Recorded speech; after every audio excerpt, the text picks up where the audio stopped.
breaking up can be really hard. It can be so painful that you stay in a relationship you don't want to stay in.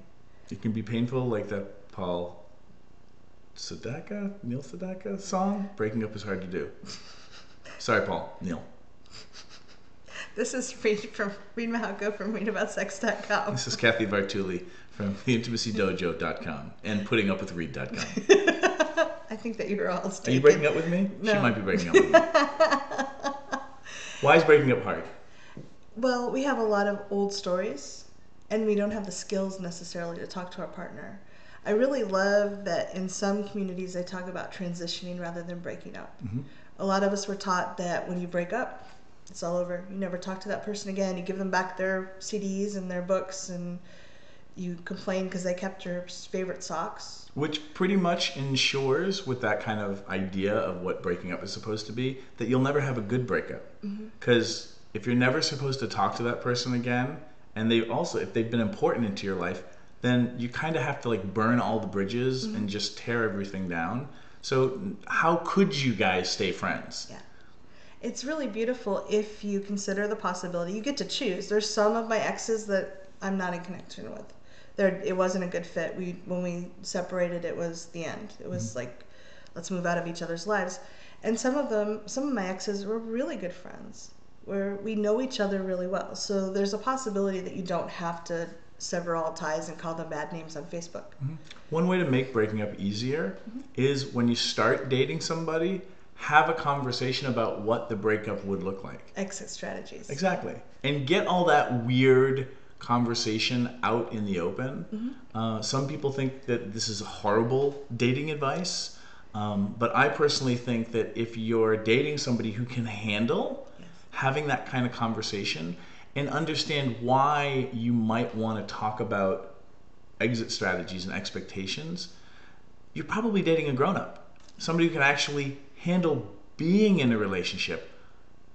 How good to be dating somebody who might be ready to be in a relationship. That's really awesome. And you can practice the difficult conversations. There's a link for that below. If you're talking about things that are coming up as they come up, the breakup doesn't have to be this huge disintegration. You've already built skills to talk about things, and you've cleared the way. And so having a difficult conversation about, I don't think we're a good fit anymore, may be painful, but it doesn't have to dissolve everything or shatter everything. Another great thing to look at too when you're starting relationships, which helps transition them if and when they come to a close, is getting really clear with both of you what your relationship intention is, what's your shared intention for that relationship.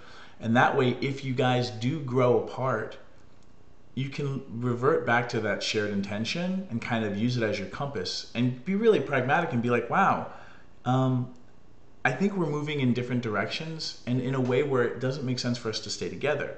One of the best relationships I ever had was one where we realized we were a lot like each other's parents, and we were reenacting, basically doing family therapy with each other when our parents were still both alive. So we ended up getting disengaged. We were engaged at the time and got disengaged. It was one of the best breakups I'd ever had. And it was one of the most important relationships I ever had, because it was in that relationship that I learned that you could choose powerfully that this relationship wasn't the one for what we needed to suit us both. And we still remain really good friends to this day. Hi, Sandra. So I love what you said about what is your intention for the relationship. And a lot of people just kind of fall into relationships. They don't have why do I want to be in a relationship with this person? What am I bringing to their life? What are they bringing to mine? That gives you a really clear line where if that stops being met, those needs stop being met, let's talk about this. Let's figure out if we can get those needs met again or if we need to split up. And that leaves a very healthy, you're kind of weeding out the dead wood, so to speak. So having a healthier relationship, or getting into a relationship more mindfully and having a healthier, more communicative relationship during, makes breaking up easier when and if you guys get to the place where it becomes apparent that you shouldn't be staying together any longer. And you have a great recording on your site. Yeah, you can go to readaboutsex.com. We'll leave a link for you, and learning how to break up with integrity and perhaps some panache. It doesn't have to be that hard. Let us know how your breakups have been, what you'd like to hear about on these videos. Leave it in the comments below. Bye!